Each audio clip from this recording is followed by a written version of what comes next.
How you doing, everyone? My name is Mr. Combino. I want to do a little bit of a Keystone biology review for you, give you a bunch of videos to help you prepare for when you take the Keystone biology test. So in this video, in our first video, what I want to do is kind of go over the test structure and then also start to give you a little bit of the biology content that you'll need to know for the Keystone. So let me start here with our different parts of the biology Keystone test. So when you guys are taking it, some schools do it differently than others, but always it's going to be divided into two sections, Module 1 and Module 2. Some schools will just take Module 1 one day and then Module 2 the next day. Some schools will do them both in one day and get it over with. If you can do it in 2 days, I think that's more advantageous to you guys, because what you can do is study all the Module 1 test stuff before Module 1, and then that next night, study your Module 2 stuff for the next day. All right, I just think it's a little bit of a benefit. But anyway, so Module 1, here's the content that is on Module 1. The first thing, it is called Basic Biological Principles. In other words, basic biology. This is going to be like graph reading, characteristics of life, normal biology associated just with vocabulary and things like that. So that's basic biology, and I'm going to start there today, and we'll have one more video on that next time. Second part is going to be our macromolecules. This is going to be everything about carbon and all of our macros, and also everything about water. Third thing, this is going to be everything about the different cells and the cell parts. So this is going to be prokaryotic cells, eukaryotic cells. We'll talk about eukaryotic cells, animal and plant.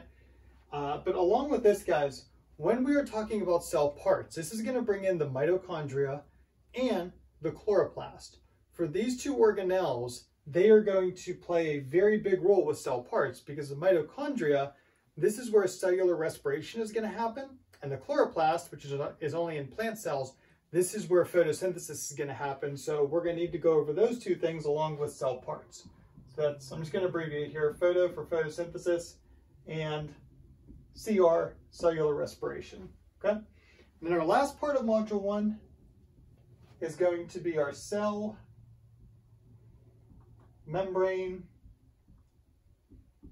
transport. Okay. That's going to be diffusion, facilitated diffusion, active transport, and then when we move the solvent water, it's going to be called osmosis instead of moving the solutes. So that is everything that's going to be on Module 1. So if we make our way over to Module 2 here, we're going to start off Module 2 with genetics, and that's going to be everything with like dominant, recessive genes, all that kind of stuff. So our first thing is going to be genetics. After that, we're going to go into cell reproduction. This is going to be mitosis for our normal body cells and meiosis for when we make our sex cells, sperm and egg. Okay. After that, we're going to get into the easier parts, in my opinion at least, of Module 2, and that's going to be evolution and ecology. I think a lot of evolution and ecology are mostly common sense. You guys have probably been fed this information since about 6th grade, so I think it's pretty embedded into your heads pretty good, okay? So that's an overview of everything that is going to be on your biology Keystone. So I'm going to start here today. We'll do a little bit of this today and then finish it up in the next video. So what I want to go over today with you guys is going to be reading, analyzing, everything you need with a graph, and talking about the vocab that you need to know in order to get everything off the graph that you need. So in a graph, we could do a line graph, we could do a bar graph, whatever, all right? We're always going to have our title. Put your title up top. I'm literally just going to write title there, okay? We're also going to have an x-axis down here, just like in algebra, okay? And then over here on the left side, this is going to be your y-axis, okay? You're like, come on, Camilo, this is a math class. I know. But in order to understand the parts of biology we need to know with graph reading, we've got to understand where the x-axis is and where the y-axis is. So for the x-axis, we're going to bring our first vocabulary word in, which is the independent variable.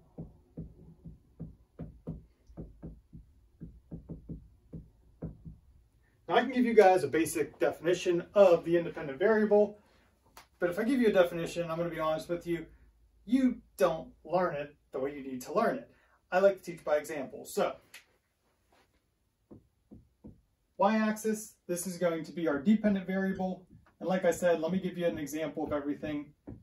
And we will identify the independent and dependent variable in the example. So, a lot of people are going to use like plants and stuff like that, and they do experiments with plants. And I think plants are very easy, okay? It's really easy to understand the variables whenever you're growing plants. So, let's get two groups of plants. So we get maybe like 10 plants on one side and 10 plants on another side. We separate them into two groups. They're all the same plant, okay? And what we're gonna do, the basis of our experiment, is gonna be what type of fertilizer is gonna work better on the plants. So in any experiment, guys, you only wanna have one difference. It's called a variable. So in our two groups of plants, if we're talking about fertilizer, we only want the fertilizer to be different between the one group and the other group. We want the amount of water given to the plants to be the same. We want the amount of sunlight given to the plants to be the same. We want, what's the last one? The amount of nutrients to be the same, okay? But the one thing we're gonna do different is the fertilizer, okay? So if you're adding like, I don't know, phosphorus or something like that, because I know like some of our plants in Pennsylvania, I'm always adding phosphates to them, okay? You want to keep that the same, but the fertilizer, that actual soil with all the stuff in it, you want to keep that different, okay? So the independent variable is going to be what you have control over in the experiment. That's what you change. The dependent variable over here, this one is going to be the outcome based on that change that you made, okay?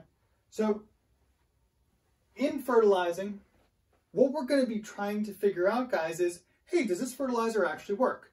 How do we figure out if the fertilizer works? Well, we figure it out by saying, okay, look at these plants over here. They grew X amount. Look at these plants over here. They grew Y amount, okay? They grew different amounts. Whatever plants grow more, that is going to be the fertilizer that is more effective, okay? So in this example, guys, for the independent variable, when we are locating that, again, this is what you change, and you don't want to be real specific with this. If you get too specific with it, you're going to get into the groups, and we'll talk about the groups later. So what did you change? You changed the fertilizer, or the type of fertilizer. That is what you had control over. Okay, so the type of fertilizer.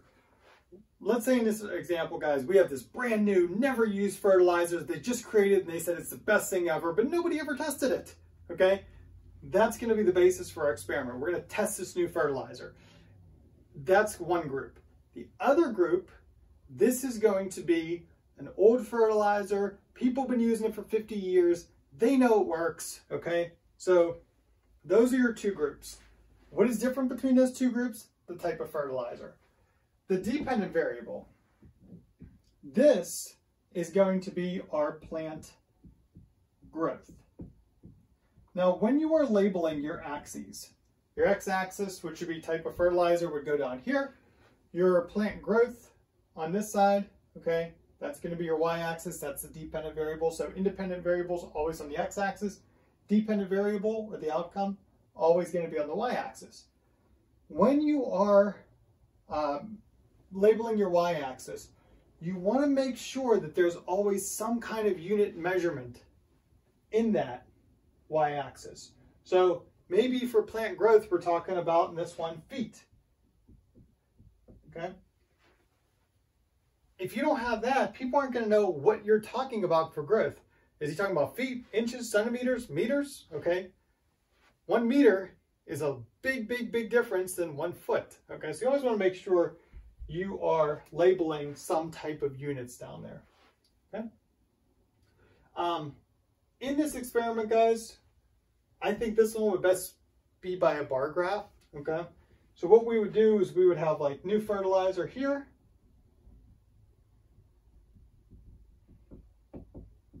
and then old fertilizer here.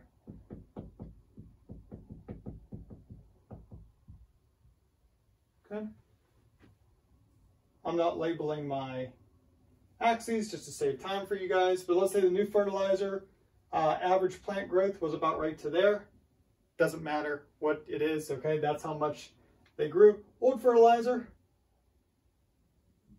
let's say that was the growth.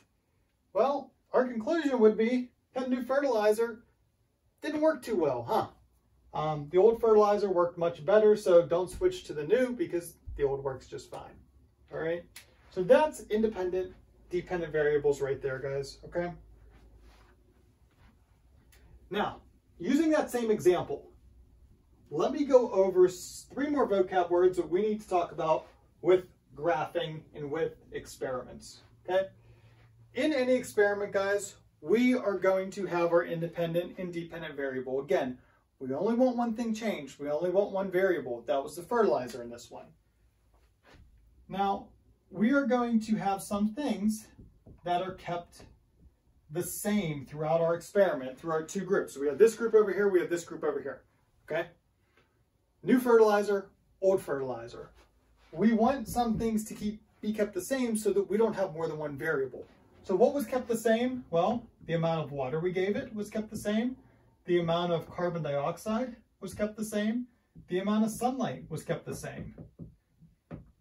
And then the last thing was type of plant. Okay? If you got the new fertilizer and we're using like lilies, which only get to be about that big, okay? Over here, we're using evergreen trees, which, my goodness, can get to like 100 feet. Yeah, obviously the evergreens are going to grow bigger, okay? Because they get bigger. They're bigger trees, you know? So you always want to use the same type of plant there, okay? Again, controls things that are kept the same. Now, don't get that confused with this one. We are going to have a control group, and we're also going to have another group in our experiment called the experimental group.